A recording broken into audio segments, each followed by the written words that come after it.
Hola, bienvenidos al encuentro virtual Los abusos del poder en medio de la pandemia. Mi nombre es Carlos Eduardo Huertas y lidero la mesa editorial de Conectas. Esta actividad la hacemos dentro de la estrategia de coronabuso que venimos impulsando desde nuestra comunidad de periodistas y que busca exponer los excesos de poder en medio de la pandemia. Muchas gracias a dos valiosos aliados que nos acompañan y que facilitan la realización de este encuentro virtual, a Transparencia Internacional y al Centro Internacional para Periodistas, que es un aliado de larga data en las actividades que realiza Conectas. También a los 500 inscritos de más de 30 países que en este momento nos siguen. Agradezco y le doy la bienvenida a nuestros panelistas que no merecen más presentación porque todos son figuras de alto reconocimiento internacional. Primero le doy la bienvenida y agradecimiento a Delia Ferreira, que está en Berlín en este momento. Delia, buenos días. Hola, buenas tardes, ¿cómo están todos? Muy bien, gracias. Igual a Sandra Borda, que está en este momento en Bogotá, en Colombia. Sandra. Hola, ¿cómo están? Buen día. Gracias, Sandra, por tu participación. Y Moisés Naim, que está en este momento en Washington. Moisés. ¿Qué tal? ¿Cómo están? Muchas gracias. Muchas gracias a todos los panelistas. Muchas gracias a ustedes. Tendremos una hora de intensa conversación. Estaremos recibiendo las preguntas de ustedes a través de Twitter, de la cuenta de Conectas, @conectasorg. Por favor, participen activamente. Ayúdennos a redifundir esto y que esta iniciativa de coronabuso nos permita en algo aportar a que los excesos y los abusos de poder en medio de las circunstancias difíciles que vivimos no sean la norma del día. Para esto, Hugo Alconada, miembro de nuestra comunidad y un destacado periodista de investigación de América Latina, será el encargado de llevar la moderación y yo estaré en las sombras en caso de que alguna situación técnica se presente para entrar a suplir en caso de que haya alguna dificultad en la conexión de Hugo. Hugo, bienvenido y muchas gracias por esta iniciativa también. Muchísimas gracias por convocarme. Es realmente una alegría participar y un honor estar junto con todos los aquí presentes, los participantes. Tenemos, por lo que estoy viendo, más de 500 inscritos, así que claramente hay un interés por lo que hemos denominado los coronabusos y cómo lidiar con ellos siendo ciudadanos o desde la sociedad civil o incluso algunos funcionarios, porque me imagino que en ese número más de uno es funcionario público. Así que, si les parece, empecemos y empecemos con la idea de algo que voy a ir abriendo juego a los tres. Estoy haciendo así con la cabeza porque estoy mirándolos a los tres al mismo tiempo. Delia, si te parece, aprovechamos que estás en Berlín, ya es tarde por allí, y empiezo contigo. Y básicamente es que en este momento la pandemia se llega, en estos momentos, inevitablemente, ciudadanos ceden algunos de sus derechos, algunas de sus garantías individuales, y en ese contexto, ¿cuál es, si es que hay, un límite aceptable hasta dónde es posible ceder? Sin duda hay un límite, ese límite no está solo establecido por discursos de la sociedad civil o de la academia, la propia Naciones Unidas tiene documentos que establecen cuáles son esos límites para la emergencia, el Pacto de San José de Costa Rica también lo hace y nuestras constituciones lo hacen también. Para ser muy breve, las limitaciones a los derechos y libertades de los ciudadanos deben ser restringidas en el tiempo, no pueden ser para siempre o indefinidas. Deben ser las necesarias y adecuadas para el objetivo que se busca. Es decir, no es cuestión de limitar todos los derechos, aunque no sirvan para adecuar el sistema de salud o bajar la curva de infectados, etc. Tienen que ser proporcionales al objetivo que se busca.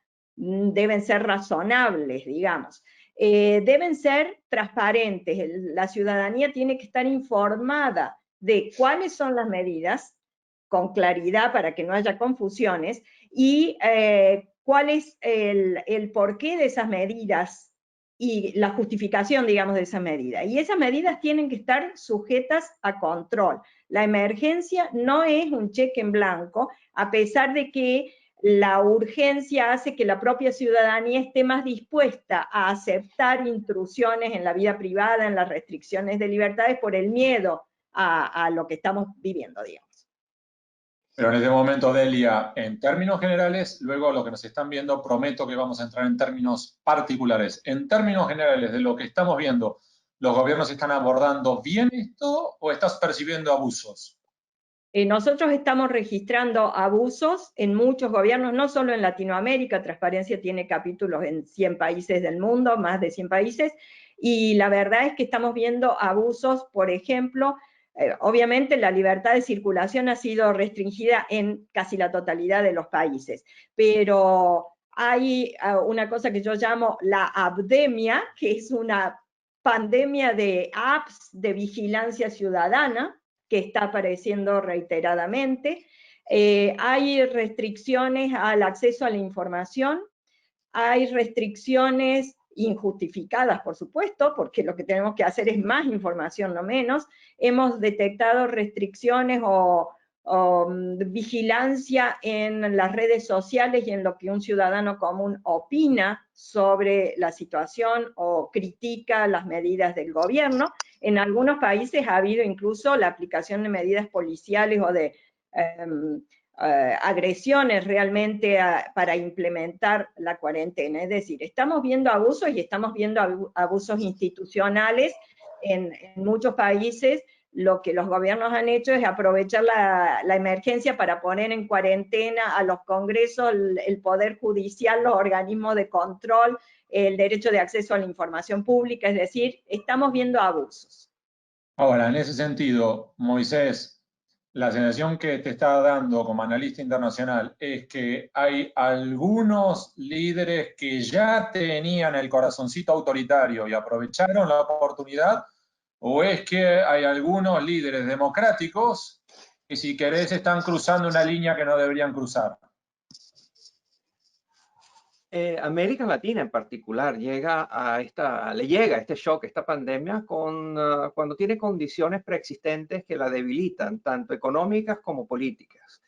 En la política sabemos que hay mucha turbulencia, hay todo tipo de tensiones políticas.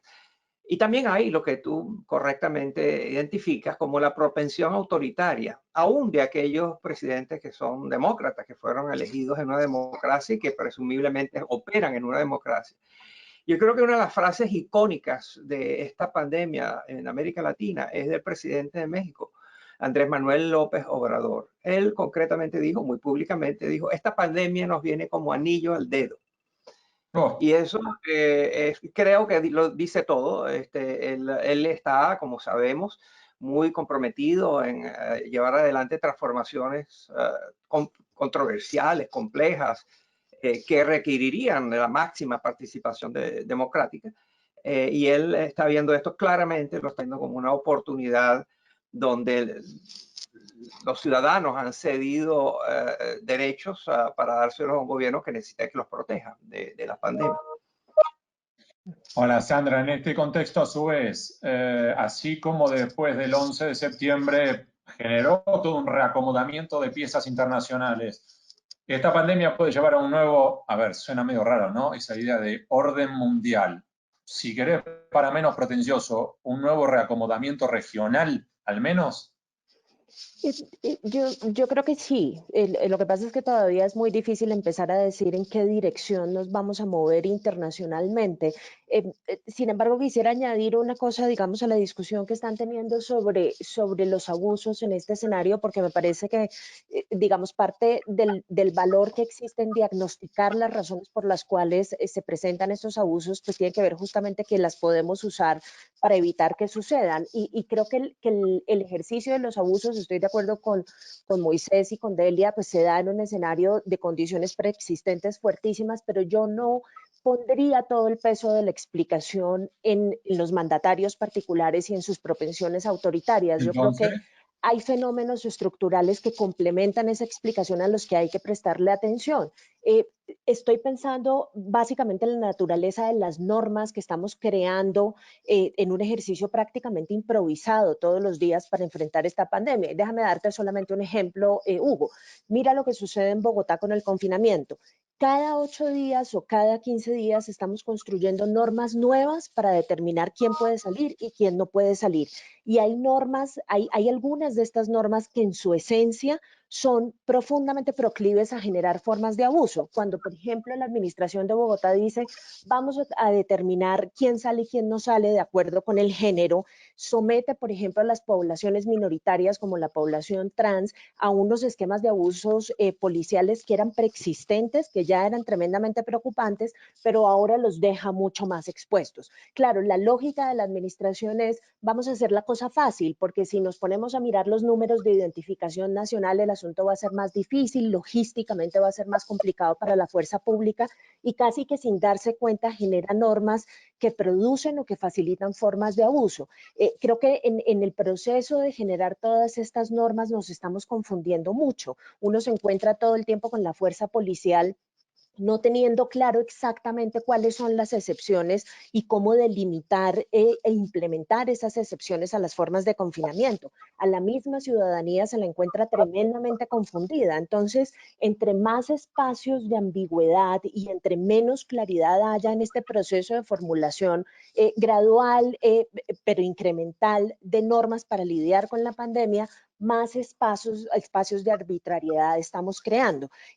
Creo que en este sentido, y para volver a tu pregunta sobre la transformación del régimen internacional, creo que vale la pena generar una conversación internacional acerca de ese nuevo régimen o ese nuevo grupo de normas o esa nueva forma de gobernanza, si quieres, para convivir con la pandemia, porque creo que esto va a tener, esto va para largo, pues, y en ese proceso de generar esas normas tenemos que cuidarnos muchísimo justamente de crear espacios de arbitrariedad que permitan el ejercicio de ese impulso autoritario del que venimos hablando.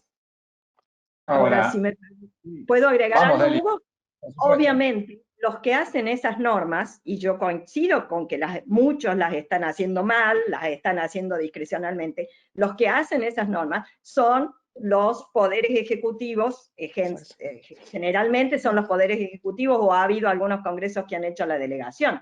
Así que realmente las tendencias hacia el autoritarismo surgen de quienes tienen el poder y de una ciudadanía que queda paciente, pero ningún ciudadano ha sido consultado sobre las normas que nos han impuesto en todos los países. Y es más, hay una tendencia importante en muchos países europeos, sobre todo, a exigir acceso a información sobre quiénes son estos comités que están tomando decisiones sin ningún tipo de rendición de cuentas, sin ningún tipo de responsabilidad hacia la ciudadanía. Algunos sabemos quiénes son, en algunos casos son infectólogos, pero acá se están tomando decisiones que no solo tienen que ver con si nos ponemos el barbijo o no, y ya bastante confusión creó la Organización Mundial de la Salud y los infectólogos sobre eso. Pero acá hay gente tomando decisiones que no tiene mecanismos de responsabilidad hacia la ciudadanía. O sea que tenemos un problema de cambio del eje de poder, digamos, del centro de poder, que obviamente ha sido autorizado o propiciado por las autoridades. Algunas, como decía Moisés, democráticas, que bueno, reaccionan a la urgencia, la ciudadanía pide medidas rápidas, usan el gobierno por decreto. Otros ya eran autoritarios antes, entonces ningún gobierno autoritario va a dejar de serlo en semejantes circunstancias. Así que yo creo que a las autoridades hay que pasarles la factura. Pero en ese contexto, y esta pregunta va a los tres, comenzaré primero por Moisés, luego Sandra, luego Delia. Hay múltiples preguntas que estamos recibiendo desde Brasil, Argentina, Colombia, estoy viendo varias, que abordan sobre el mismo eje. Me estoy adelantando y a propósito, que es, y en este contexto, ¿qué pueden hacer los ciudadanos? Empiezo con Moisés. Depende del país, depende de la ciudad, depende de las circunstancias. No es lo mismo lo que puede hacer un ciudadano que está en un lugar rural, remoto, aislado, de lo que puede ser un ciudadano que vive en una situación urbana mucho más densa, donde la posibilidad de organización, de activación y tratar de tener influencia sobre la toma de decisiones es diferente. Entonces, depende mucho de eso. Yo creo que el tema central es uno que mencionó Delia al principio, que está en todos los manifiestos al respecto, que es cuánto tiempo dura esto. O sea, cuando una autoridad, bien sea legislativa o bien sea el ejecutivo o una alcaldesa, como el caso que mencionaba Sandra, en Bogotá, toma una decisión, ¿cuánto tiempo se aplica eso? Yo sí sentí en la conversación que la necesidad de aclarar que aquí existe un continuo. entre el grado y la ferocidad de las decisiones que son tomadas por un poder ejecutivo que no solo las está tomando por razones de la pandemia, sino como respuesta o como parte de una estrategia de toma de poder, de concentración del poder, y está haciéndolo deliberadamente y utilizando a la pandemia como excusa para justificar sus actuaciones. El caso de nuevo icónico de esto es en Hungría, es Viktor Orbán, que pasó una serie de leyes, logró que el Congreso, que él controla y domina, le aprobara una cantidad de decretos, de leyes que le permite gobernar como si fuera un dictador, que en efecto en parte es. Entonces ahí tienes un extremo del continuo, donde hay alguien que utiliza la pandemia como excusa. Pero está el otro extremo, que son funcionarios públicos, son políticos locales, regionales, alcaldes, que no necesariamente lo están haciendo por concentrar poder para perpetuarse en el poder. Lo están haciendo en respuesta a una situación dramática, inédita, peligrosa, que los desborda, sobre lo cual no tienen procedimientos, recursos, instituciones, y están improvisando y están aprendiendo y se están equivocando.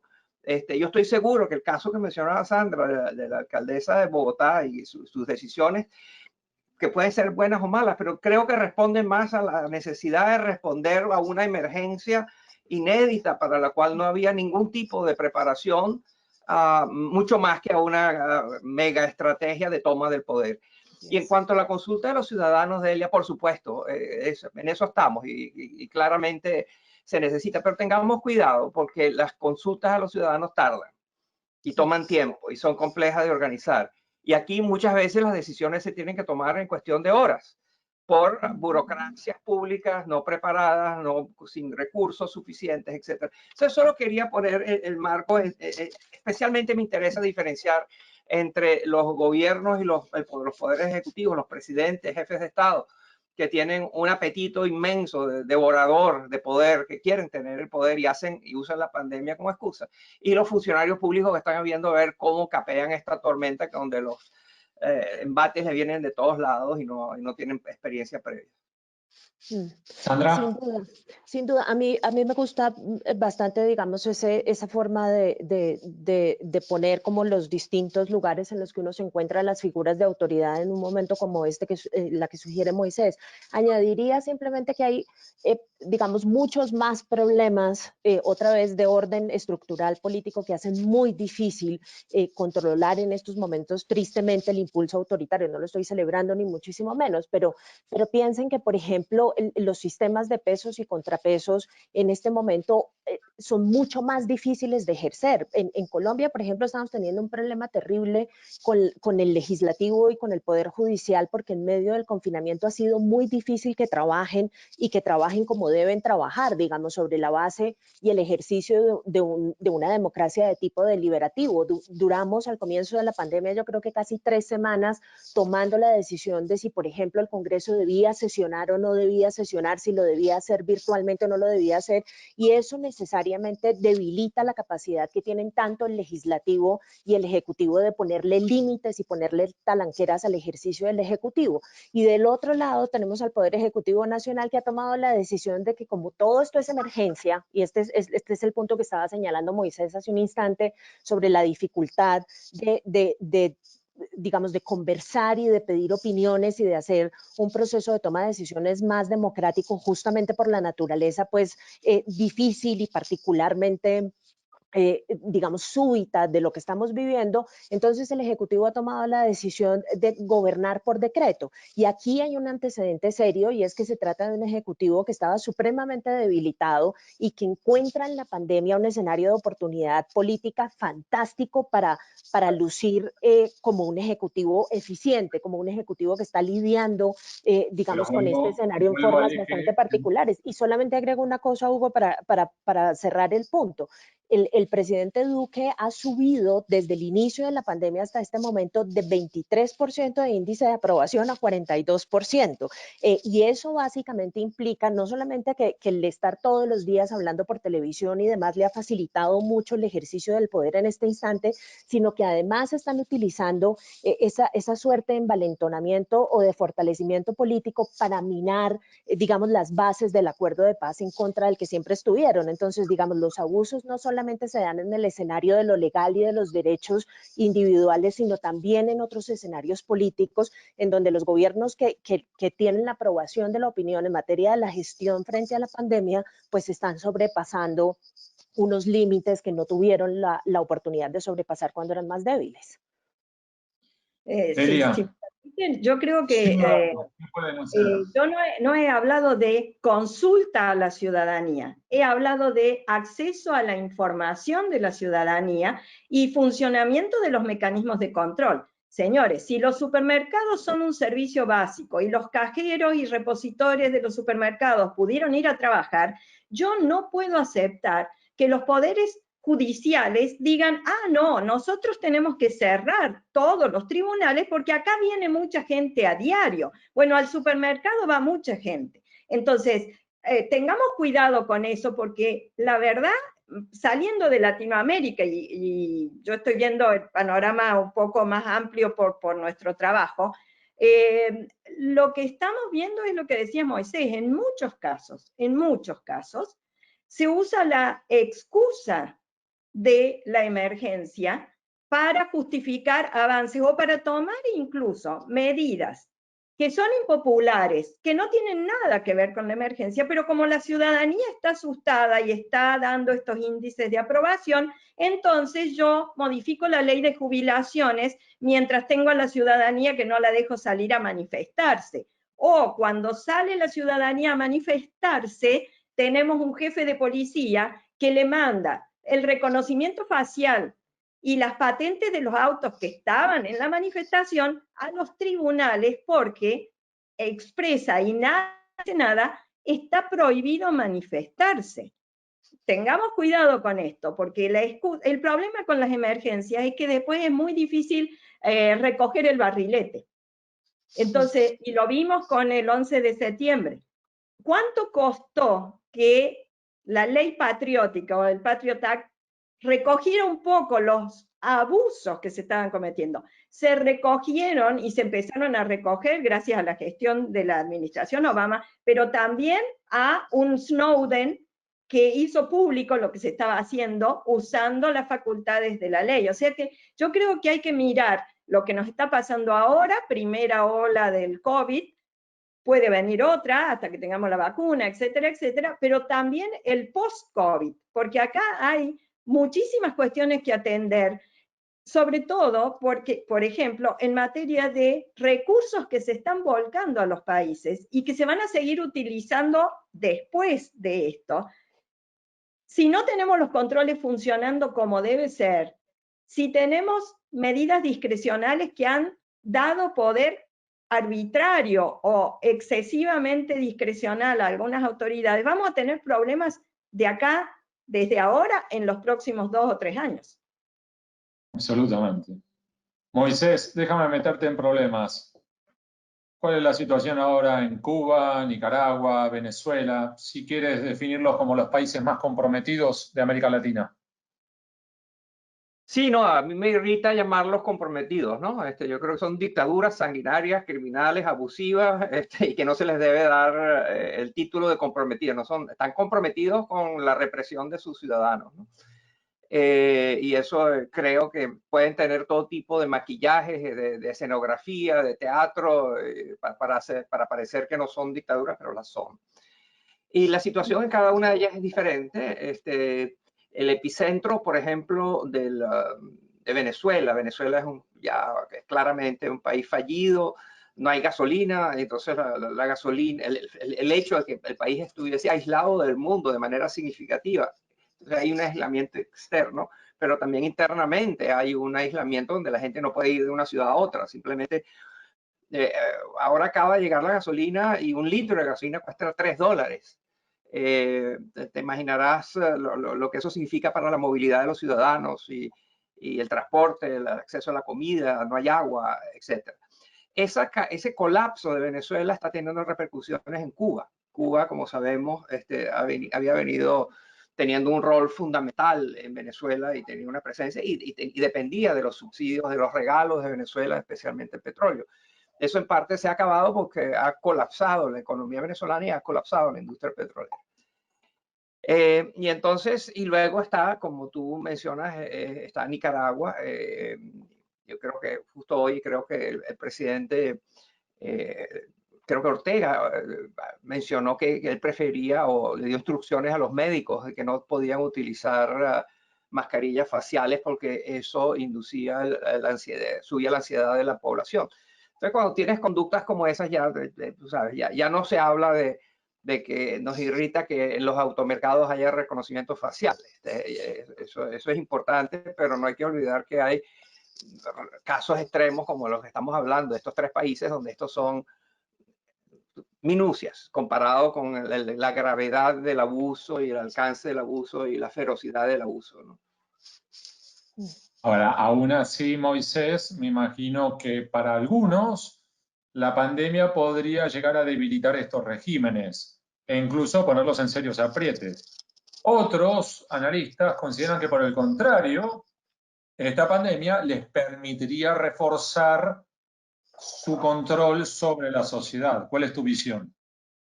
Variadas. Hemos visto reacciones completamente variadas. En general, sin embargo, cuando hay una amenaza nacional, cuando hay un fenómeno natural, un accidente natural, cuando hay un huracán o una sequía muy profunda o lluvias torrenciales, etcétera, o cuando hay emergencias nacionales, la gente quiere unión, la gente quiere que los lideren, que haya un gobierno que los cobije, que les pueda dar la sensación de que hay alguien que está a cargo, que hay alguien que está enfrentando la situación.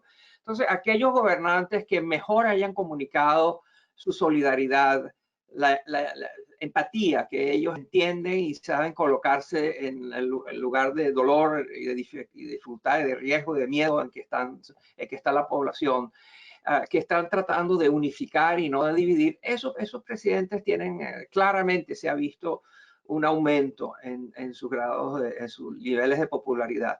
Otra cosa que creo que está empezando a pasar, es todavía incipiente, pero creo que puede empezar a ser importante, es el apetito de los ciudadanos por gobiernos que son competentes. Durante un tiempo largo hemos tenido una fascinación en América Latina por caudillos que nos prometen cosas maravillosas, que nos dicen lo que queremos oír, que no nos dicen de las malas noticias, que cuando hay malas noticias le echan la culpa a otros. Y son totalmente incompetentes, han demostrado ser ineptos en el manejo de la economía, en el manejo de la pandemia, en el manejo de las políticas sociales. Y la población se los toleró porque les ofrecían promesas y mensajes reconfortantes que eran absolutamente mentiras y eran manipulaciones. Ahora está empezando a verse claramente que hay gobiernos ineptos y gobiernos más eficientes en una situación muy difícil. Y es muy interesante ver cómo esto no depende de la ideología, ni depende del grado de autoritarismo. Hemos visto cómo en Hong Kong, como en otros países autoritarios, hay gobiernos competentes que logran hacer las cosas. Y hemos visto cómo gobiernos también autoritarios, como en Rusia, por ejemplo, no saben hacer las cosas y tienen un problema gravísimo. Entonces creo que la competencia está empezando a formar parte de las dicotomías que definen gobiernos y sus actuaciones. Sandra, al revisar lo que ocurre en América Latina, ¿cuáles son los abusos frutos de la pandemia del coronavirus, o como le decimos aquí en Conectas, los coronabusos más habituales? Bueno, yo creo que hemos visto, Delia ya mencionaba varios de los escenarios, yo creo que hemos visto escenarios, digamos que son muy particulares y muy el resultado de una combinación de un par de factores que a mí me parecen muy preocupantes, y es el aumento, digamos, en el poder y en las competencias de las policías, particularmente en las ciudades. y pues eso combinado con la soledad de las calles creo que ha generado unas enormes oportunidades para que se presenten abusos policiales. Hay unos escenarios de algunos países latinoamericanos en los que también ha habido una suerte de confusión entre las tareas que le corresponden a la policía y que le corresponden a los ejércitos. En Colombia, digamos, yo creo que nosotros somos los líderes latinoamericanos en esa confusión. Siempre hemos puesto al ejército a hacer labores policiales que no le corresponden, pero creo que estos escenarios de emergencia se prestan. Déjame decir que Argentina va a competir por el primer puesto, ¿eh? Danos un poco de tiempo. Pero por supuesto, pero fíjate que es una cosa muy interesante porque parte de lo que asegura los derechos de la ciudadanía es justamente tener a una parte de la fuerza pública que sepa lidiar con la ciudadanía en momentos de emergencia como este, y esa confusión de las tareas, digamos que también se presta particularmente para los abusos. Creo que el otro escenario estructural que es preciso tener en cuenta, y creo que en esto nos ha costado mucho trabajo en América Latina lidiar con esta dimensión del abuso, es que claramente por una desigualdad estructural que ya existía en varios países latinoamericanos, las condiciones de posibilidad para el cumplimiento con las reglas del confinamiento no son iguales para todo el mundo. Y ya se ha hablado en diversas ocasiones de esta clase de privilegiados a los que pertenecemos aquellos que podemos trabajar todos los días desde nuestra casa. Yo, por ejemplo, soy una privilegiada porque puedo dictar mis clases desde la casa todos los días, pero hay un porcentaje muy importante, yo diría que mayoritario, sobre todo en los centros urbanos, de personas que no pueden trabajar si no salen a la calle.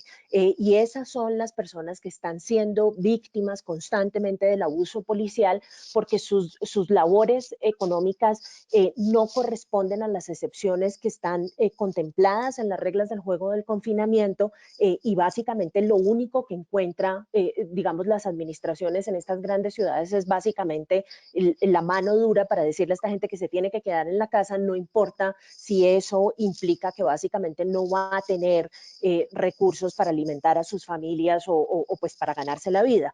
Creo que ese escenario es un escenario del que hay que cuidarse mucho, porque en este momento todos estamos, digamos, con una obsesión perfectamente explicable por preservar la salud pública, pero en ese ejercicio de preservar la salud pública no se nos puede salir del panorama, no se nos puede salir del análisis que hay personas para las cuales el cumplimiento de las reglas es básicamente un ejercicio absolutamente imposible y que no podemos hacer que cumplan con las reglas solamente a punta de bolillo y mano dura. Si me permitís, un corona-abuso muy claro que no hemos mencionado todavía, es la corrupción. Estamos viendo casos de corrupción en todo el mundo, desde los países mejor rankeados, digamos, en nuestro índice de percepción de corrupción, hasta los más corruptos.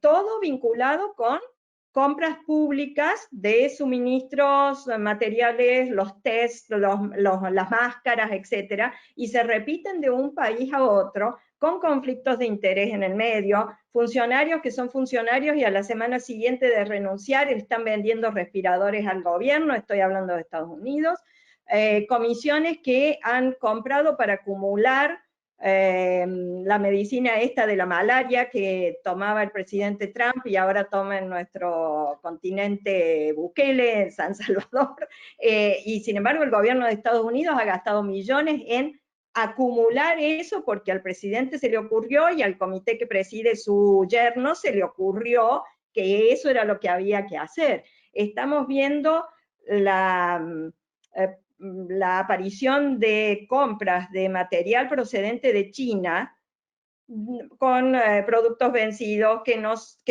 si son test no hacen el test, si son máscaras no protegen, etcétera, etcétera. O sea que estamos viendo muchos casos de corrupción amparados en la emergencia.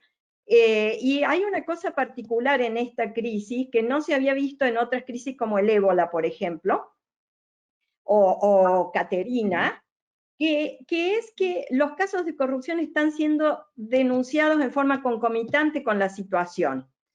En otras hipótesis de estos conflictos, lo que había era que 6 meses, 8 meses, un año después, las organizaciones de la sociedad civil, los órganos de control, los fiscales, detectaban que el dinero que se había gastado o no había estado verdaderamente gastado, o las compras habían sido a los amigos de, o el dinero procedente del Banco Mundial, por ejemplo, había entrado a los países africanos afectados por el ébola y había salido simultáneamente, porque el dinero es fungible, a cuentas en paraísos offshore del dictador de turno o del presidente de turno, aunque no fuera un dictador. Eso esta vez está pasando en simultáneo. Tenemos denuncias y ya son públicas, y el periodismo de investigación está haciendo una tarea impresionante y muy necesaria para detectar los casos de mal uso de los recursos públicos, de malas compras, de conflictos de interés, es decir, todo lo que hace al panorama de corrupción. Y lo estamos viendo en forma simultánea con la crisis. Esto puede ser porque la sociedad estaba un poco más, la sociedad civil y el periodismo estaban un poco más sensibles a que podía haber corrupción, entonces estaban listos para observar. También puede influir la falta de confianza en las instituciones, que es muy grave, y en una crisis como esta, enfrentar la crisis y lograr que la población reaccione y acompañe a un líder en una situación de falta de confianza es terrible, porque la confianza es central. Eso lo hemos visto en países como Alemania, donde a mí me ha tocado ver lo peor del COVID. O sea que esas cosas estamos viendo en materia de corrupción, y me parece que es interesante que se produzca ahora y no cuando ya haya sucedido la crisis, y esto ha hecho que muchas de las organizaciones ya estemos trabajando y pidiéndole al Fondo Monetario Internacional, al Banco Mundial, al BID, que cuando den dinero, lo den no condicionándolo para que no reciban el dinero cuando lo necesitan, es decir, haciendo frente a la emergencia, pero como dice Kristalina Georgieva, guarden las facturas porque vamos a controlar. Y hay que ver cómo la ayuda llega al que realmente lo necesita, dijo David Malpass en las reuniones de primavera que tuvimos con varias ONGs. Entonces, ahí hay una cosa de atención que me parece positiva. Y vos habías hecho una pregunta que me parece que quedó en el aire. ¿Qué pasa con la tendencia mundial, o cuál es el new normal, la nueva normalidad? Yo creo que la globalización va a sufrir notablemente. Creo que vamos a tener una retracción a que cada país trate de ser menos dependiente del mundo, y todo lo que es movimiento mundial tiene que ver con eso. Creo que la digitalización ha llegado para quedarse, y eso afecta trabajo, formas de trabajo, y también genera ciertos problemas, porque la tecnología todo es una herramienta, depende para qué lo usamos. Creo que va a haber una creciente burocratización y una creciente intervención del Estado en la economía. Y me parece que todas esas tendencias, más lo que hemos estado hablando de abuso de poder, más lo que se vaya a producir como efecto dominó, va a marcar la nueva normalidad.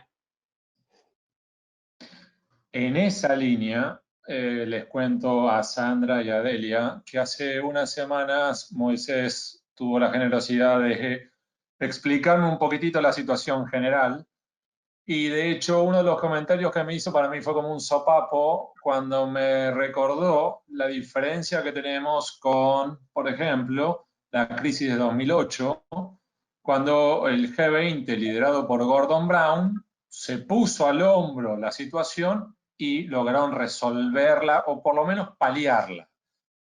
Y Moisés me recordaba un detalle no menor con respecto al actual G20, que si querés, Moisés, recordar que quién está liderando ahora el G20 y por qué eso complica todo. Sí, la rotación, el G20 es este grupo de 20 países que intenta coordinar cosas en la economía, la política mundial. Tienen una rotación, los 20, que también incluye ahora más o más de 20 porque hay invitados, pero ellos se rotan anualmente quién es el jefe del G20. En ese momento, en la crisis del 2017, del 2007-2008, le tocaba a Inglaterra, al Reino Unido, y entonces Gordon Brown como primer ministro ejerció de jefe y coordinador del G20. Este año le toca en la rotación a Arabia Saudita, y en vista de los problemas de salud del rey, el príncipe designado es el que está a cargo. Este es el príncipe que, como sabemos, sus más cercanos colaboradores en el Servicio de Inteligencia y Seguridad han sido acusados y encontrados culpables de el asesinato del periodista Khashoggi. Yo quería añadir un puntico al tema de la conversación. Yo valoro muchísimo y doy la bienvenida que hayamos, Delia y Sandra aportan una granularidad a la conversación que es rara y muy necesitada, muy necesaria. Son los detalles específicos de dónde ocurren los abusos, y eso a veces teniendo la cuando uno hace las cosas a nivel muy general se pierde esa granularidad que ellas nos ayudan a ver, y que creo que a mí me han ayudado y lo valoro. Pero yo estaba pensando si uno tuviera que tener un ranking de abusos, si uno tuviera que poner la lista de los abusos. Hay uno que para mí está muy alto y que no hemos mencionado, que es la utilización de la pandemia para posponer elecciones o para anular elecciones o para interferir en elecciones. Porque de allí se deriva todo lo demás, ¿verdad? Unas elecciones mal hechas, fraudulentas, interferidas, manipuladas, abren la puerta para que venga un gobierno lleno de coronabusos. Entonces, simplemente quería decir que ya hay en el mundo gobiernos que han utilizado la pandemia como no te puedes reunir con mucha gente, pues entonces no se pueden hacer las elecciones. Como no se puede monitorear, porque la gente no puede viajar, los monitores internacionales, los observadores no pueden viajar, porque hay todo tipo de interferencia, entonces es mejor no hacer elecciones o posponerlas indefinidamente, ¿no? Este es el caso de Etiopía, por ejemplo, donde están pospuestas indefinidamente. En Egipto había una larga lista de reformas institucionales de otro tipo que simplemente que iban a ser sometidas a referéndum, que ya no van a hacerlo. En Rusia había un referéndum pendiente también que fue pospuesto. Y hay, bueno, como ustedes saben, en Estados Unidos comienza un debate acerca de la posibilidad de que las elecciones presidenciales de noviembre de este año, pues no pueden ser afectadas por esto. Ya el presidente Trump ha comenzado insistentemente a deslegitimizar esas elecciones, las llama, justo hoy volvió a decir que estaban trampeadas, que él no creía en eso, etcétera. Lo que quiere decir que muy probablemente las elecciones presidenciales de Estados Unidos van a terminar, o sea, el determinante fundamental van a ser decisiones que ocurran en los tribunales y no en los puntos de votación. Y bueno, si queremos hablar entonces de coronabusos, yo creo que ese está de primero en el hit parade de los abusos, ¿no? Sí, coincido. Y además hay que tener en cuenta que en materia de elecciones, la centralización o no de las decisiones también incluye un factor fundamental, porque en el caso de los Estados Unidos, las decisiones de cómo se van a ejecutar esas elecciones reside incluso a nivel de los counties, de los condados dentro de cada estado. Entonces, la discusión, más allá de que el presidente hoy ha sido hasta chequeado por Twitter por primera vez en la historia, cosa que es muy interesante y muy peligrosa a la vez,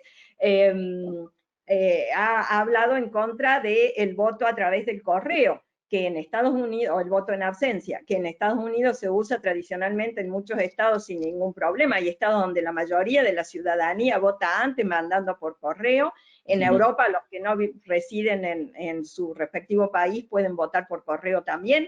Esa es una metodología que toda la academia unánimemente está recomendando en caso de tener que hacer una elección poco presencial o nada presencial.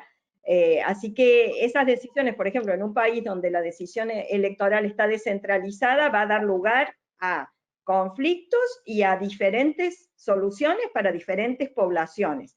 En otros países, la decisión centralizada de una junta electoral o incluso de un ministerio va a afectar a todo el país, y ahí habrá que ver qué es lo que deciden, cómo lo deciden, con qué respaldo y con qué objetivo también.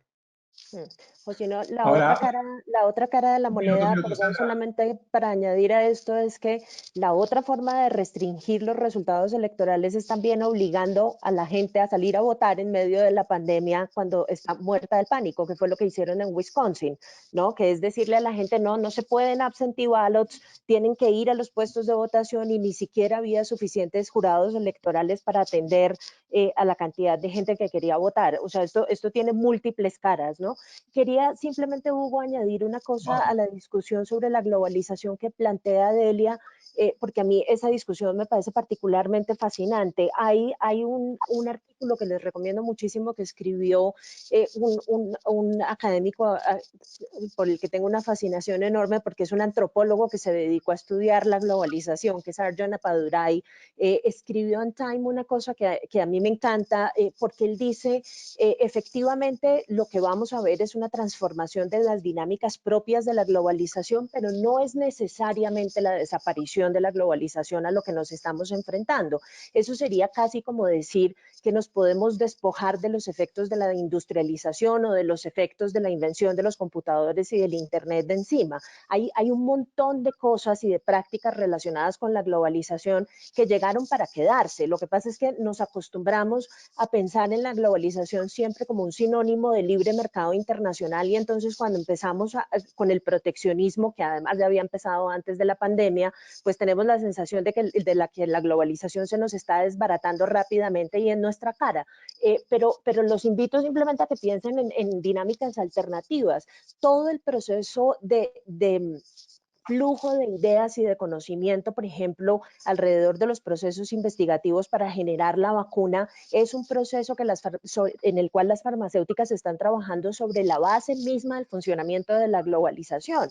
Este mismo escenario en el que estamos sentados, este ejercicio de intercambio de ideas a nivel regional e internacional que ocurre cada vez más frecuentemente por cuenta de los confinamientos y de las restricciones en los viajes, pues es una intensificación de las dinámicas propias de la globalización. Claro, el indicador clave de la globalización, que era la capacidad de la gente de moverse y los movimientos masivos a través de las fronteras nacionales, decíamos en los 90, no, bueno, pero es que ya las clases medias pueden salir y conocer el mundo y pueden moverse por donde quieran. Claro, eso se ha restringido, pero somos un tipo de ciudadano muy distinto, y yo creo que difícilmente por cuenta de la pandemia vamos a regresar a ser el tipo de ciudadano que éramos antes de los 90.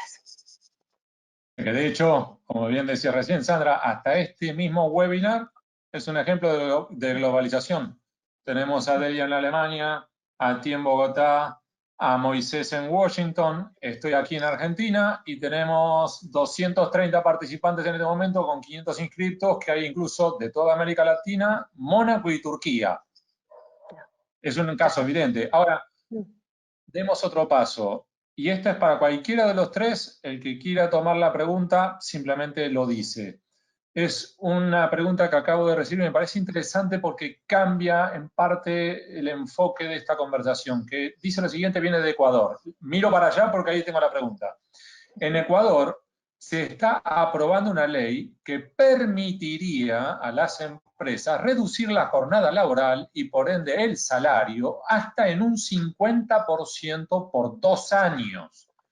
¿Qué tipo de coronabusos se empezarán a ver desde el ámbito laboral? ¿Alguno quiere tomarlo? En términos generales estamos viendo ese tipo de medidas en algunos países sin protección de los trabajadores, en otros hemos visto medidas del orden del derecho del trabajo que tratan de ayudar a las empresas para no perjudicar a los empleados frente al cese de actividades. Eso en Europa se ha visto mucho, en Argentina también el gobierno ha tomado algunas medidas en ese sentido, más allá de cuán eficientes o no sean en la aplicación.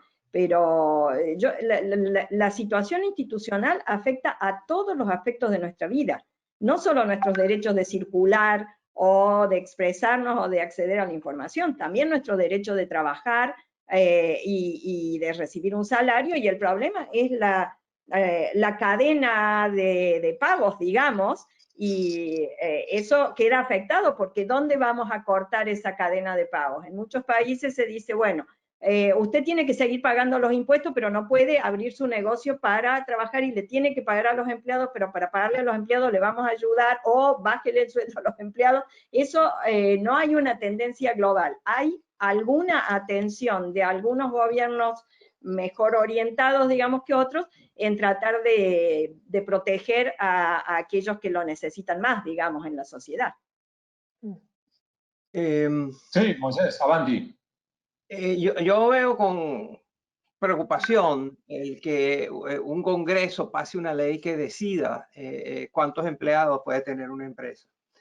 Piensa en un restaurante que tiene una pareja y de dueños que trabajan, que empezaron como mesoneros y que trabajan y ahora tienen 100 empleados. Y se les fue, no hay clientes, llevan meses sin vender nada, sin tener...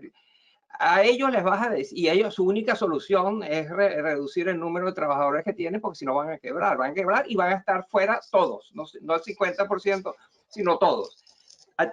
¿Qué tan cómodos nos sentimos teniendo una ley que dice usted no puede hacer eso? ¿Qué sabe? Por supuesto que hay que proteger los salarios, por supuesto que hay que proteger los empleados, y los países lo están haciendo. Hay todo tipo de incentivos, de subsidios, de ayudas, etcétera. Pero de allí a decidir tú no puedes despedir a nadie es un salto que puede, de hecho, generar más desempleo. Y lo otro que es importante notar es que ese tipo de leyes va a afectar al menor número de empleadores de los países. En estos nuestros países, la mayor parte del empleo no es formal. Nosotros, los porcentajes son enormes de empleo informal. Al empleo informal, este tipo de políticas que son genéricas, no lo tocan, sino que estás dañando a los que están generando el empleo formal, que es el más deseable, porque es el que a través del cual puedes suministrar todo tipo de ayudas, si existen, etc. Entonces, lo que quiero es, por supuesto que suena bien decir, vamos a tener una ley que prohíbe los despidos. Eso va a generar aplausos, felicitaciones, alegrías, y decir, mira qué social que es la persona que lo está promoviendo, qué socialmente sensible es, qué bueno. Pero no, esa persona está generando más desempleo en su país. Yo a eso solamente añadiría algo que le escuché en un par de entrevistas a Bill Gates que me pareció bastante interesante. Él decía, la parte que no hemos visto son los efectos que va a tener la pandemia en materia de pobreza y en materia de desigualdad, sobre todo en los países en donde la pobreza y la desigualdad ya eran un problema estructural y ya eran un problema difícil de controlar. Y creo que esto tiene que ver, digamos, con muchas cosas, entre otras, la capacidad que tenga el Estado también de llegar a este tipo de poblaciones. Fíjate que en Colombia hemos tenido un problema gravísimo, y es que la iniciativa que tiene el Estado de tratar de ayudar a las poblaciones más vulnerables para ayudarlas a subsistir en medio de un escenario como este, se ha visto truncada por una cosa tan básica como la incapacidad que tiene el Estado de saber en dónde están y quiénes son las personas que necesitan ayuda, ¿sí? Ni siquiera creíamos que teníamos un registro, y resulta que el registro está desactualizado, no incluye a la cantidad de venezolanos migrantes a quienes también tenemos que atender en medio de la crisis, no incluye a las personas que se han trasladado desde los campos hacia las ciudades y que están en las márgenes de las ciudades. Estamos en una condición supremamente complicada porque no sabemos a quién tenemos que ayudar. Ni qué decir de los recursos, que tampoco los tenemos para ayudarlos en este instante. Entonces, digamos, además de las dificultades que está mencionando Moisés, yo creo que los estados latinoamericanos también tienen un problema de debilidad estructural enorme que les hace difícil inclusive el acceso a este tipo de poblaciones. La pregunta sobre qué debe hacer el Estado en este escenario y cómo puede ayudar, yo creo que es una pregunta muy difícil, es una pregunta que le pega directamente a esa discusión que está teniendo lugar en todas partes del mundo, la discusión entre el bien público de la salud y la recuperación económica. Yo creo que están tratando de buscar un equilibrio entre las dos cosas que es dificilísimo de lograr y que, entre otras cosas, está permeado por los niveles de cercanía política que eventualmente tengan los mandatarios locales o nacionales frente a los empresarios, por ejemplo, o frente a otros grupos sociales distintos con los que se encuentren más comprometidos. Pero esa es la línea que estamos caminando. Ahora, ciertamente esto va a ser un problema grueso para los países que ya tenían estos problemas antes, pero solamente quiero señalar una cosa. Estados Unidos en este momento alcanzó la semana pasada la cifra de 38 millones de personas que perdieron su trabajo durante las últimas 9 semanas. Yo me pregunto cómo va a lucir una recuperación económica en un país en esas circunstancias. Y parte de lo que esto ha generado, para volvernos a meter en el problema global, es una ausencia de liderazgo enorme. No vamos a poder mirar a Estados Unidos ni vamos a poder mirar, digamos, en este escenario hemisférico a ese país como un lugar, si quieren, de inspiración o si quieren de imitación o si quieren de nada. No nos sirvieron de ejemplo para ver cómo se trataba la pandemia, no nos van a servir de ejemplo en materia de cómo se debe hacer la recuperación económica. Yo creo que hablando de cambios estructurales grandes internacionales, creo que esta región y este hemisferio está en un momento de transformación enorme y estamos todos supremamente desubicados sin saber para dónde mirar y sin saber exactamente en dónde es que están las fórmulas para salir de esto, tanto desde el punto de vista de la salud pública como desde el punto de vista económico. Ahora, a su vez, este contexto que tenemos en Estados Unidos, todo lo que acaba de decir Sandra, como además lo que dijo antes Moisés, que estamos en la antesala de unas elecciones presidenciales y con un presidente que recomienda tomar la bandina, ¿cómo puede afectar eso, la situación de los Estados Unidos, a los países, por lo menos los países que lo rodean, sea aquí en Canadá o si no, vamos hacia el sur, México, América Central e incluso Venezuela? ¿Alguno quiere abordar esto? No solo recomienda tomar desinfectantes, sino que además le parece que usar un tapabocas es un símbolo de debilidad. Entonces, sí, En hablando ese de contexto, ¿qué puede ocurrir, Moisés? y las recomendaciones presidenciales, me parece que acá en esta conversación hay un gran ausente que es el presidente de Brasil, Bueno, que ¿querés decir realmente algo al respecto? merece una mención en cuanto a líderes que no han estado a la altura, siguen sin estar a la altura de las circunstancias, ¿no? Hay muchos líderes mundiales que no han estado, hay otros que se han destacado, hay quienes dicen que los países gobernados por mujeres han hecho mejor papel. Yo personalmente creo que no es el género lo que ha hecho la diferencia, sino la calidad del liderazgo, y eso tiene que ver con la capacidad de empatía, la capacidad de comunicación, la seriedad con que se analizan los temas, la razonabilidad de las decisiones, sean hombres o mujeres. En este caso, bueno, sí, hay toda una línea de comentarios que apuntan a las mujeres, pero nosotros en nuestra región tenemos también un presidente como el de Brasil, que en medio de una crisis que lo afecta y que está digamos, en la base de la discusión, una crisis política y de corrupción que lo afecta personalmente y a su familia, que involucra al exministro de Justicia, a la Corte Suprema, está utilizando su mal manejo o su irresponsable manejo de la crisis, no solo para causar o generar mucha pérdida de vida en su país, sino usando esa situación para tapar la situación política, jurídica o judicial que lo aqueja. Y me parece que es igual, la situación es muy parecida a la del presidente norteamericano que recomienda tomar la bandina, después dice que toma la hidroclorixina para profilaxis, igual que Bukele. Bueno, me parece que Bolsonaro merecía un párrafo en esta conversación. Y solamente añadiría una cosa sobre el tema de Bolsonaro, y es que eso está acompañado, obviamente, de un fenómeno que es previo a la pandemia, que es pues la erosión tremendamente preocupante del liderazgo brasilero en términos regionales, que está directamente relacionada además con la debilidad enorme de las organizaciones regionales y su práctica ausencia en este momento de pandemia. Uno quisiera que en este instante existiera algún tipo de organización regional que estuviera mostrando el camino en materia de los esfuerzos contra la pandemia, que estuviera mostrando el camino de la acción colectiva en la región en términos de reactivación económica. Ante la ausencia del liderazgo y de la hegemonía estadounidense, que estuviésemos en condiciones, por lo menos en materia de instituciones internacionales, de responder de alguna forma. Pero tristemente venimos de un escenario regional absolutamente lamentable, con una UNASUR prácticamente desaparecida, con una CELAC en la que México no tiene ninguna intención ni ninguna iniciativa en materia de liderazgo, con Brasil absolutamente desdibujado, y por allá con Colombia proponiendo una cosa que se llama Prosur, y que todo el mundo cuando quiere bromear sobre estos asuntos dice que eso es el equivalente a un grupo de WhatsApp de presidentes. Entonces, digamos, no queda mucho en materia de acción multilateral, regional y de acción colectiva, y yo creo que eso genera un vacío muy preocupante y no nos permite unir esfuerzos para salir de esto.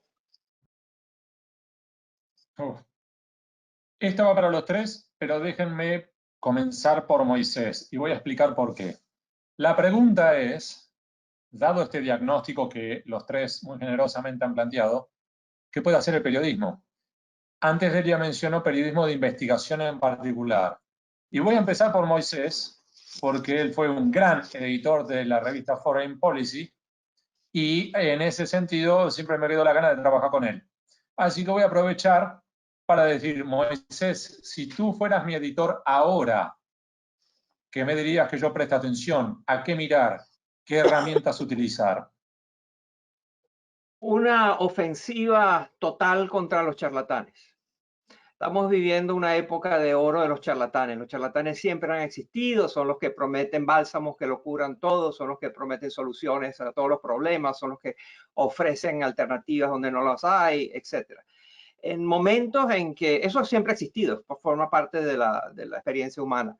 Pero cuando estamos ahora en épocas en que todos sentimos una especie de, nos levantamos y tenemos esa sensación de miedo, de temor, de que están pasando cosas, y leemos las noticias y nos indignan y nos asustan y nos preocupan y no sabemos cómo van las cosas. Ese es un terreno fértil maravilloso para quienes llegan y nos ofrecen soluciones, nos ofrecen caminos, nos ofrecen... Y los charlatanes existen en el mundo de la política, por supuesto, y algunos de ellos son presidentes, existen en el mundo de los negocios, en el mundo, del mundo académico, en el mundo de la medicina, etcétera, ¿no? Ahora además los charlatanes se han potenciado porque ahora son globales y son digitales. Ahora hay charlatanes por Zoom y que tienen reuniones con literalmente miles de seguidores. Entonces a mí me parece muy importante identificar a los charlatanes, identificar sus promesas falsas, y mucho más interesante, o tan interesante como los charlatanes son sus seguidores, ¿no? ¿Qué tienen en la cabeza? O sea, evidentemente no tiene que ver con nivel socioeconómico, porque los hay seguidores de charlatanes que son ricos y hay los seguidores de los charlatanes que son pobres. No tiene que ver con nivel educativo, no tiene que ver con edad. O sea, y la pregunta que a mí siempre me sorprende, que nunca entiendo, es cómo gente, inclusive que uno conoce, bien informada, etcétera, le creen a los charlatanes. Entonces, un rol importantísimo del periodismo es la verificación, es la explicación, es el mostrar a los charlatanes como lo que son. Yo a eso solamente añadiría un par de cosas.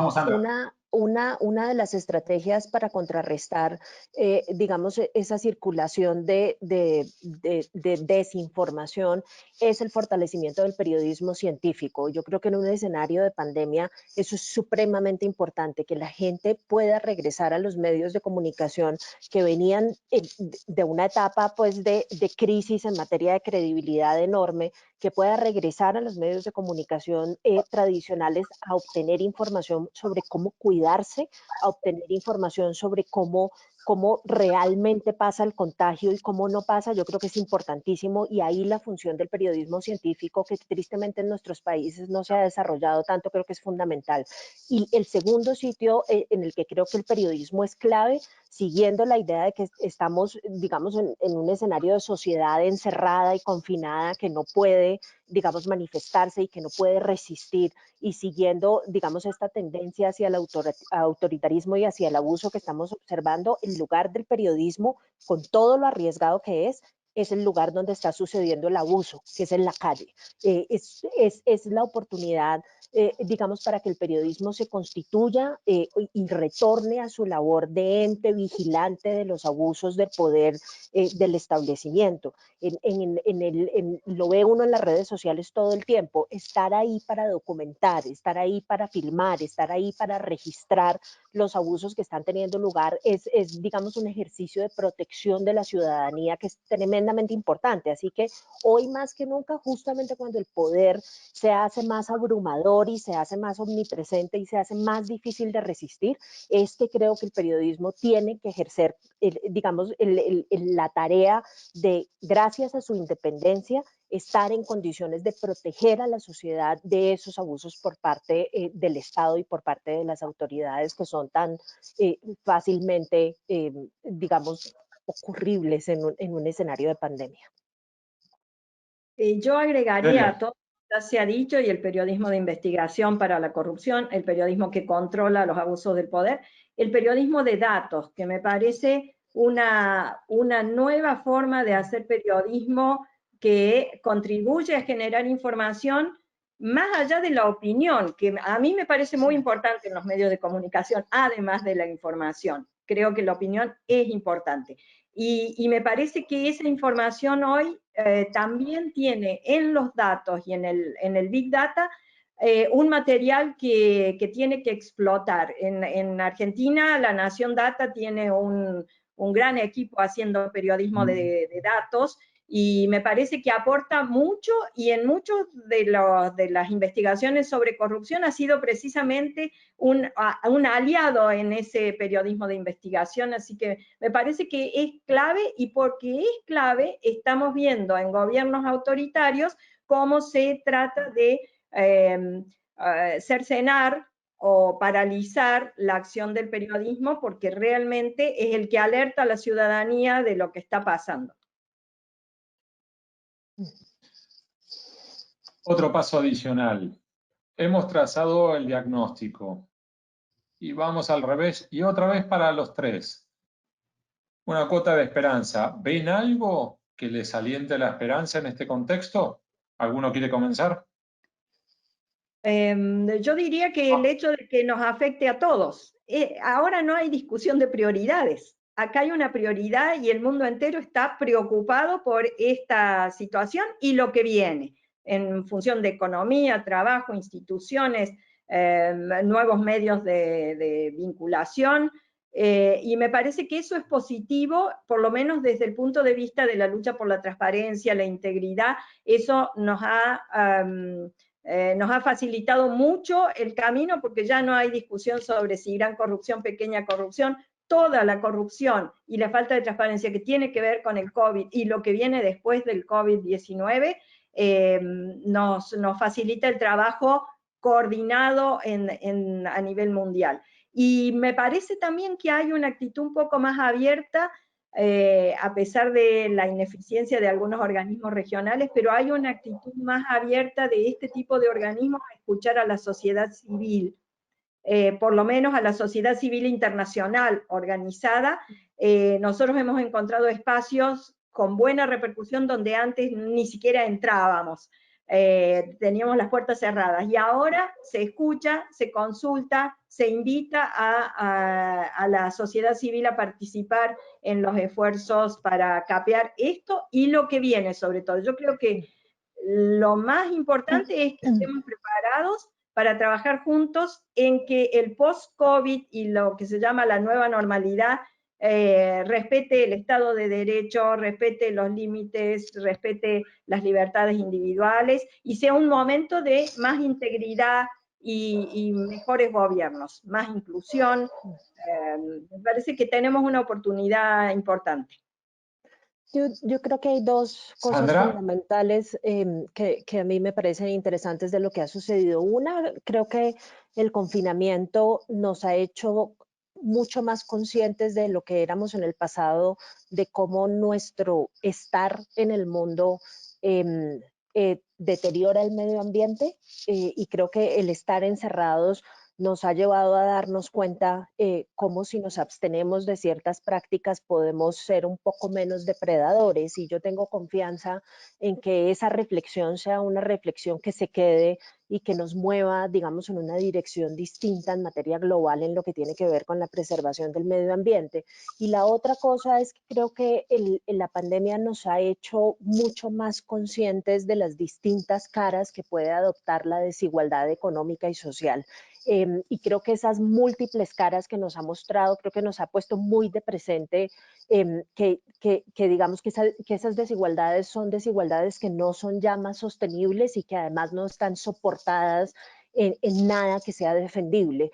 Creo que el tenerlas más cerca también nos va a poner a reflexionar hacia el futuro en una forma de mantener nuestros vínculos globales que de nuevo generen muchas menos desigualdades y le generen mucho menos daño a otros seres humanos, y que podamos pensar, digamos, en formas de interactuar, de relacionarnos, de intercambiar cosas, bienes y servicios, etcétera, etcétera, porque yo no creo que esto sea ni el fin del capitalismo, ni el libre mercado, ni mucho menos, pero sí creo que nos está dando una oportunidad de pensar la forma en la que estamos haciendo las cosas y tal vez corregir algunos defectos que se hicieron de lo que fueron en el pasado. Moisés. Yo casi que firmo completamente lo que ha dicho Sandra. Yo iba a mencionar también, yo creo que hay una nueva sensibilidad hacia el medio ambiente, que ahora las calles uno puede ver el cielo y toda ahí hay una dimensión que es hasta espiritual de la relación con la naturaleza, con el ambiente. Creo que ha disminuido en algo la coexistencia pacífica con la desigualdad. En nuestros países y en otras partes siempre se trataba la desigualdad como un hecho inevitable de la vida, es parte de la condición humana, no hay nada que hacer. Creo que en muchos lugares y ahora hay una bienvenida y mayor intolerancia hacia la desigualdad, y creo que, como decía Sandra, la crisis ha puesto de manifiesto claramente, ¿no? Ha dibujado y ha mostrado con claridad todo eso. Y finalmente, bueno, la aparición de nuevas normas sociales, de nuevos hábitos, de nuevos estilos de empatía, de solidaridad con el vecino, de salir a conocer por primera vez quién es tu vecino y hablar con esa persona y descubrirla como persona y no como vecino. Yo creo que todo eso es importante. La gran cautela que hay que tener es que esto puede durar poco, que en cuanto vuelvan a una cierta normalidad, vuelvan a aparecer incentivos de otro tipo, vuelvan a aparecer inercias, que volver al pasado tal como lo conocíamos, modelos de organización política, social y económica que no están alineados a esto que estamos hablando. Entonces puede ser que si termina la pandemia, cuando termine, tengamos un periodo de luna de miel con nosotros mismos, pero que rápidamente se acaba una vez que la realidad de la cotidianeidad empiece a formar parte, a determinar nuestra vida, ¿no? En esa línea hay un muy buen estudio de Harvard que desarrollaron tras los ataques del 11 de septiembre y mostró que en las semanas posteriores e incluso meses hubo un aumento de la solidaridad, de la empatía, de las redes sociales, pero que luego, a medida que iba pasando el tiempo, esa ola empezaba a bajar y que quienes ya eran y demostraban su empatía antes, lo continuaban siendo. Pero el que había sido un patán antes del 11 de septiembre, después de esa ola de buena voluntad, volvió a ser un patán. Básicamente, esa es la esencia de ese estudio.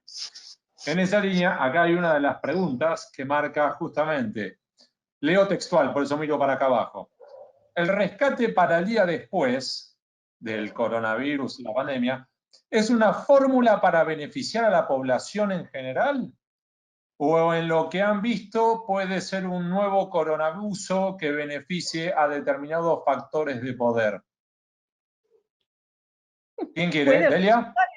Hay que buscar cómo frenar esa influencia indebida que puede hacer que algunas élites o algunos sectores de poder resulten más beneficiados en el post-corona. Hay sectores que están siendo beneficiados hoy, claramente en materia de contrataciones públicas, y ustedes tienen que ver que acá tenemos la combinación de una emergencia, necesidad de rápida respuesta, etcétera, etcétera, con el sector salud como principal protagonista. El sector salud a nivel mundial es el sector más afectado por la corrupción. Hay estudios de nuestro equipo especial de salud que demuestran que anualmente se pierden 500 billones de dólares en corrupción en el sector salud, medicinas, implementos, etcétera. Imagínense la combinación de ese volumen impresionante de recursos que se está moviendo en un sector que está normalmente afectado por corrupción. Y esto ha hecho que haya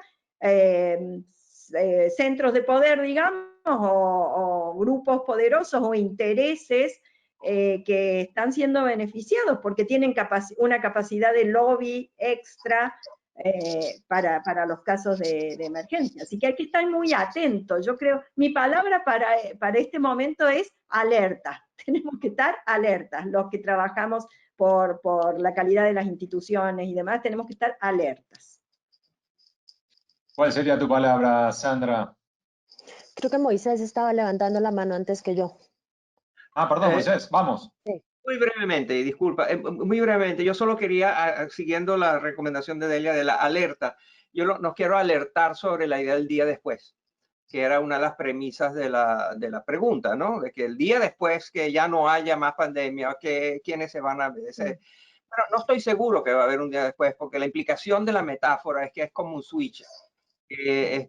Activado, está en on el switch de la pandemia y el peligro y las amenazas y la emergencia sanitaria, pero un día por razones de la vacuna o lo que sea pasa el switch y ahí es el día después, ya no hay más pandemia. Yo creo que esa no es una metáfora útil, yo creo que confunde y distrae lo que realmente va a suceder, que es una coexistencia híbrida donde no a todo el mundo le llega a todas las vacunas, los tratamientos, donde algunos sistemas de salud funcionan mejor que otros, donde aparecen mutaciones de la pandemia o del virus, donde aparecen nuevas manifestaciones, hay subidas y bajadas, etcétera. Entonces, la idea de que hay un día después muy claramente definido, creo que es algo que confunde la conversación. Yo solamente añadiría que tenemos que tener un poco de cautela con la forma en la que, y suscribiendo la idea del día después además, pero tenemos que tener un poco de cautela con las preguntas relacionadas con el rescate, hacia quién va dirigido y por qué va dirigido hacia esas empresas y no hacia otras, porque parte de lo que sucede aquí es que esto es un escenario muy fértil para el populismo de izquierda, ¿no? En muchos países latinoamericanos tienes a muchos sectores diciendo no, a las empresas y a las grandes empresas no hay que invertirles ni un solo centavo, ¿sí? Porque esto es parte del matrimonio eterno que ha existido entre las élites políticas que se apoderaron del Estado y los dueños de las empresas, y entonces se van a ayudar los unos a los otros y van a dejar a los más desfavorecidos por fuera, pero creo que en estas cosas hay que tener un poco de cuidado y darle una mirada más técnica al asunto porque las alternativas disponibles son riesgosas. Entonces, ¿qué es lo que pasa si no? Yo no estoy diciendo que hay que ayudar a todas las empresas, estoy diciendo que hay que ser selectivo y que los criterios tienen que ser más técnicos y menos políticos. Las empresas emplean gente. Si no se les ayuda a las empresas, la gente se queda sin trabajo. Eso partiendo de lo más básico. Y lo segundo que puede suceder, y sobre esto ya han hecho las advertencias muchos economistas, es que si el Estado no invierte en algunas de estas empresas, el riesgo a que nos estamos sometiendo es que venga el capital extranjero y se apodere de ellas. Y ese debate lo estamos teniendo en este momento en Colombia alrededor de Avianca, por ejemplo, que hace un par de semanas declaró la bancarrota en un juzgado en Estados Unidos, y ahora la gran pregunta que se está haciendo todo el mundo es, bueno, ¿y qué vamos a hacer con Avianca? ¿Debería el Estado colombiano participar en Avianca, comprarla, ayudarle, darle subsidios, darle algún tipo de ayuda, rescatarla, o no debería hacerlo? Esas preguntas son preguntas que hay que abordar caso por caso, y que hay que hacerlas en un debate ahí sí, para suscribir el punto inicial de Delia, abiertamente, públicamente, porque estos obviamente son dineros públicos que se van a invertir, y en donde quede absolutamente claro cuáles son las reglas del juego que van a implicar estas ayudas, justamente para evitar que esto se convierta en un escenario de ejercicio del clientelismo puro y duro y no termine ayudando a una recuperación mucho más amplia de la sociedad en general. Y además, esto que dice Sandra se conecta con esa tendencia que yo mencionaba de una mayor participación del Estado en la economía, en lo que venga después, que coincido perfectamente con Moisés. No es un día, es un proceso que va a continuar. Y una cosa interesante en materia de los criterios a utilizar para la ayuda estatal. En Europa, iniciado por Dinamarca, seguido por Polonia, Francia y hace unos pocos días por Escocia, los gobiernos han determinado que ayudarán a aquellas empresas siempre y cuando sus casas matrices no estén localizadas en paraísos fiscales. Y esta es una señal muy importante, nunca había existido antes. Va a ser complicada de implementar porque obviamente, como ustedes saben, no hay una única lista de qué es un paraíso fiscal. La OECD tiene una, el Banco Mundial tiene otra, podemos discutir desde la sociedad civil también cuáles son los paraísos fiscales o no. Pero el hecho de que un gobierno diga, yo voy a dar el dinero público, voy a contribuir al sostenimiento y ayuda de empresas, siempre y cuando esa empresa no sea un vehículo para no pagar impuestos, para competir de una manera desleal con las empresas del país, a mí me ha parecido una señal muy importante, y no son países poco importantes los que han tomado esa decisión, empezando por Dinamarca, seguido por Francia. Como les decía, Polonia ha dicho lo mismo, y Escocia en una situación más restringida en importancia de país, pero también lo acaba de decir. Eso puede iniciar una ola interesante en cuanto a criterios a tener en cuenta para ayudar o no a las empresas. Vamos a ir cerrando, pero antes de darles un espacio para que cada uno exponga su planteo final, hay una pregunta que me pareció interesante que viene desde Colombia, que toca un eje que antes mencionó Delia y creo que por lo menos también Moisés, que desde Colombia dicen, ¿cómo puede afectar el uso que varios gobiernos están haciendo de aplicaciones para control de contagiados a la confianza entre los ciudadanos? Y déjenme, si quieren, completarla con otra pregunta. ¿Cuál es el consejo de ustedes hacia los ciudadanos a la hora de lidiar con estas aplicaciones? En mi caso, muy claro, y lo he hecho público, las aplicaciones tanto de trazado de contactos como de recopilación de datos sensibles de la salud y los datos, los signos vitales de la persona, con geolocalización o no, los gobiernos han inventado muchas cosas, no pueden ser obligatorias. La única democracia, entre comillas, dado su presidente, que ha hecho obligatoria la aplicación es la India, y ahora una provincia argentina. El resto de los países que han desarrollado estas aplicaciones no las aplican como obligatorias para los ciudadanos. Y eso es el primer resguardo. Y aquí ha sucedido una cosa muy interesante. Como ustedes saben, Apple y Google han desarrollado conjuntamente no una aplicación, sino un API, que es una disposición técnica que le permite a los teléfonos con los dos sistemas mayoritarios comunicarse entre sí a través de Bluetooth.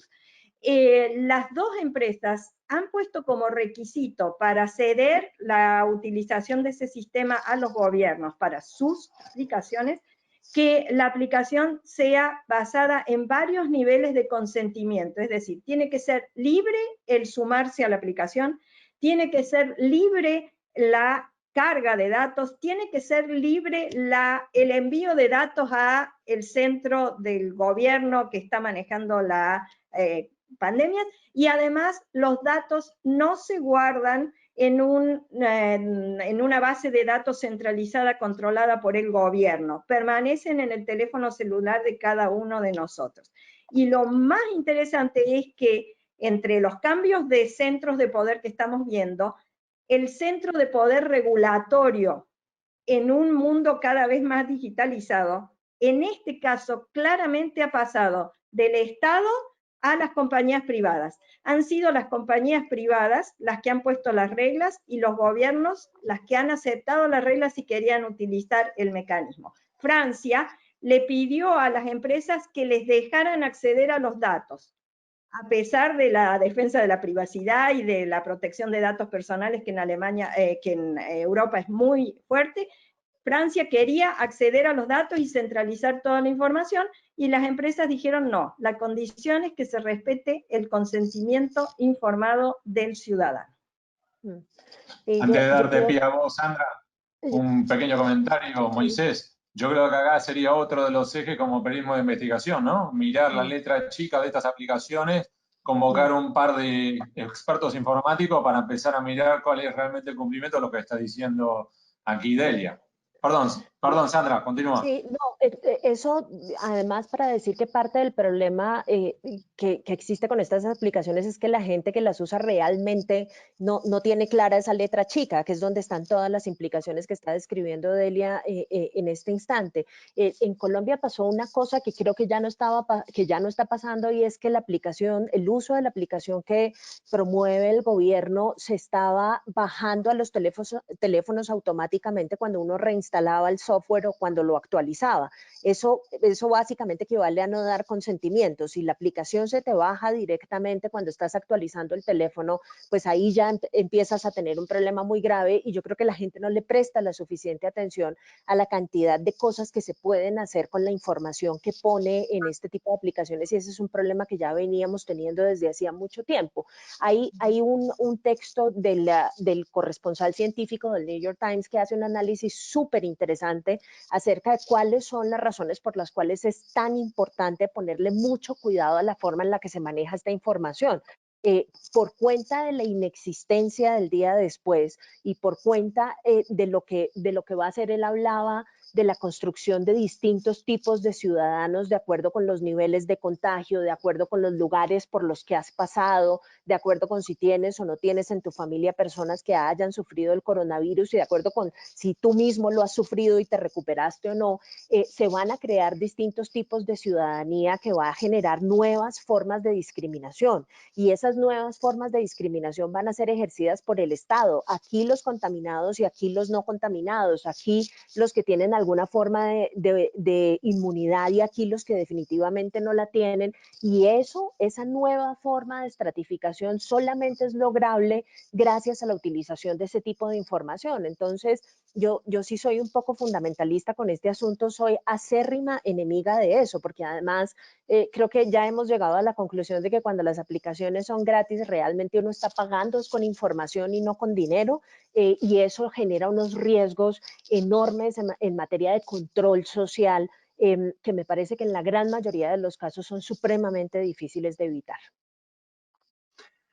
Todo eso es cierto, y es absolutamente así. Moisés. También es cierto que, perdón. Adelante. Vamos. Lo que acaba de decir Sandra es absolutamente cierto, pero también es cierto que donde hay demanda se crea oferta. Ella tiene razón de que hay todo tipo de razones por las cuales hay que ser cuidadoso, hay que restringir, regular, supervisar, monitorear todas estas ofertas que están empezando a aparecer para detectar quién está infectado, quién puede ser con una fuente de contagio, etc.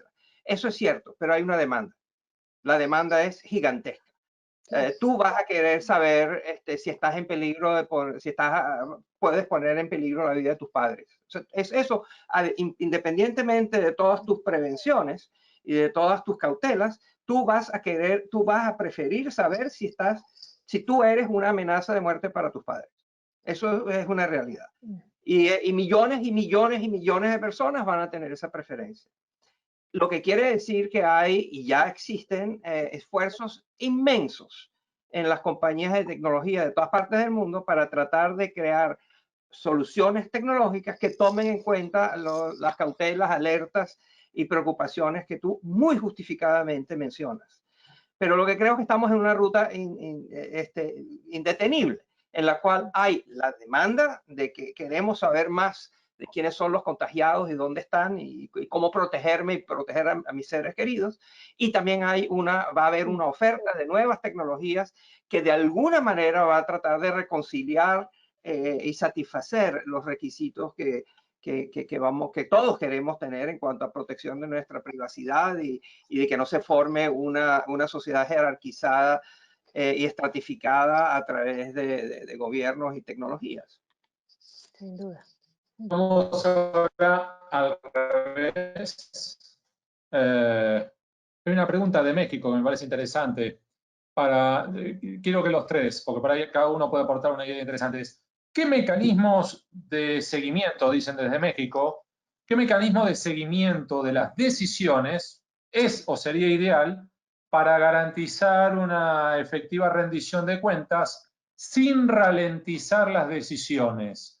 ¿Alguno de los tres tiene alguna idea, sugerencia? Primero, acceso a la información pública. La información tiene que estar disponible.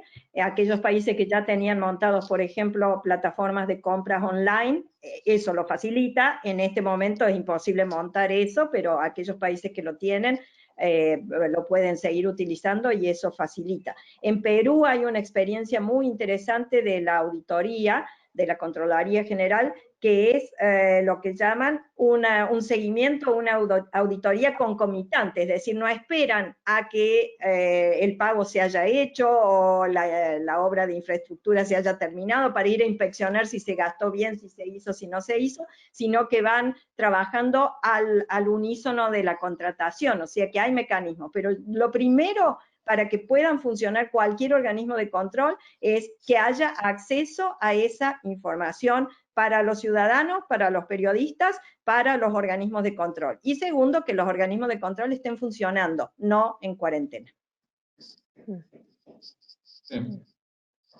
Lo otro es, para ya ir cerrando, mencionamos a Brasil, a pedido de Delia, que lo mencionó a Bolsonaro, mencionamos también a Trump, yo fui con la lavandina, y acá hay una pregunta desde Colombia, que dicen que China se venda como el país que más ayuda a otro de la pandemia, siendo el país origen de COVID-19. Y yo agrego, dado los antecedentes que ha tenido de problemas en África, por ejemplo, cuando condicionaba sus créditos a, por ejemplo, contratar empresas de ellos y demás. ¿Consideran que esto puede llegar a ser riesgoso? Moisés. Esto tiene que ver con una pregunta fundamental, que es si la China de estos tiempos y de los que vienen va a tener como prioridad máxima sacar de la pobreza a las millones de personas que tiene, o si quiere ser la potencia más importante del mundo. Hasta hace poco no había duda que su prioridad era la primera, y ellos mismos lo decían. Xi Jinping lo dijo al principio, lo dijeron sus predecesores. China lo que quiere es un país pobre, que lo que quiere es prosperar y crecer económicamente y lograr que sus ciudadanos tengan mejores calidades de vida. Recientemente eso ha cambiado. Y hemos visto a una China con mucho más apetito geopolítico, con muchas más inversiones. Entre el año 2014 y el 2018, China hizo más barcos de guerra solamente en ese periodo que los barcos de guerra de Alemania, Inglaterra, España y 3 o 4 otros países. Tiene un gasto militar significativo,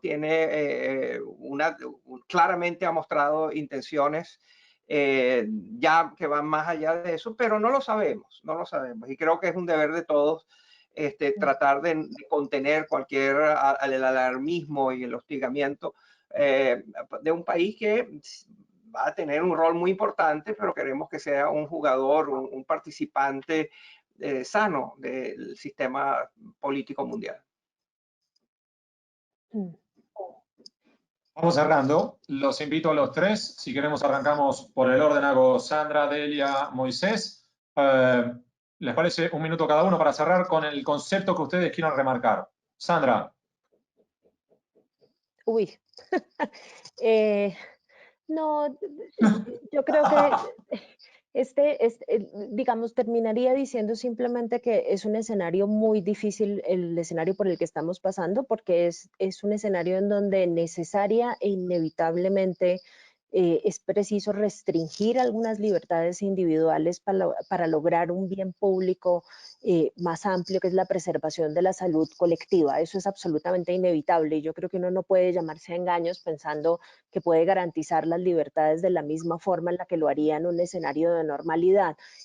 Pero creo que la preocupación y la intención de todos en este instante debe estar centrada, como lo decía Delia al comienzo, en que esto, uno, no se convierta en una situación permanente y dos, no vaya más allá de lo que sea absolutamente necesario. Esa es la función, creo que de los medios, de la sociedad, de la comunidad de ONGs nacionales e internacionales, vigilar constantemente que las que sean las restricciones a las que recurramos en un momento de dificultad como este no se extralimiten en lo más mínimo de lo que necesitemos en un momento determinado y sean levantadas a la mayor brevedad en la medida en que vayamos superando partes o dimensiones parciales de esta crisis.